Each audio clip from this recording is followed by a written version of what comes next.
Hello বন্ধুরা, তো সকাল সকাল দেখো উঠে পড়েছি। সারা রাত্রি বৃষ্টি হয়েছে, তো আমি খুব একটা রাত্রেবেলা বুঝতে পারিনি যে এত বৃষ্টি হয়েছে।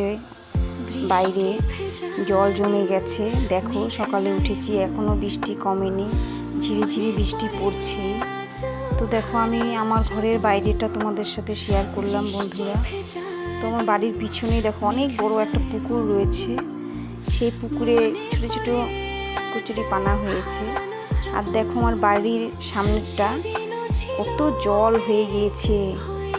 আমি তো এই জলের মধ্যে যেতে পারি না, কেননা জলে গেলেই আমার পায়ে চুলকুনি হয়। তো তার জন্য আমি জলে নামিনি, জলের উপর থেকেই আমি ভিডিওটা করেছি। দেখো বাচ্চারা খেলা করছে, আর এইদিকে দেখো রাস্তায় অনেক জল জমে গেছে। তার মধ্যে দেখো গাড়ি, টোটো, অটো, সাইকেল, মানুষজন সবই চলাফেরা করছে, কিন্তু আমি যাচ্ছি না আর কি। আমার একদম সেই জলটা ভালো লাগে না। আর এইদিকে বরমশাই বলছে যে আমাকে একটু এই ময়দা দিয়ে গোলা রুটি করে দাও। তো আমি ভাবলাম ঠিক আছে করে দিই। তো আজকে তো আমাদের বাড়িতে নিরামিষ, সোমবার, তো তার জন্যই আমি করছি আর কি। তো ওর জন্য একটা করেছি, আমাদের জন্য করেছি, তো ওটাই করে দিলাম। তারপর এসে গেলাম রান্নাঘরে। আজকে সকাল সকাল রান্নাটাও করে নিলাম, নিরামিষ করলা ভাজি।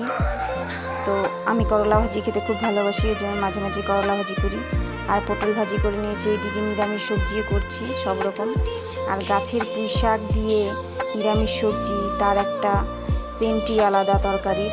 তো তার জন্য আমি কী করলাম, সবজির মধ্যে আমাদের গাছের পুঁই শাক দিয়ে দিয়েছি।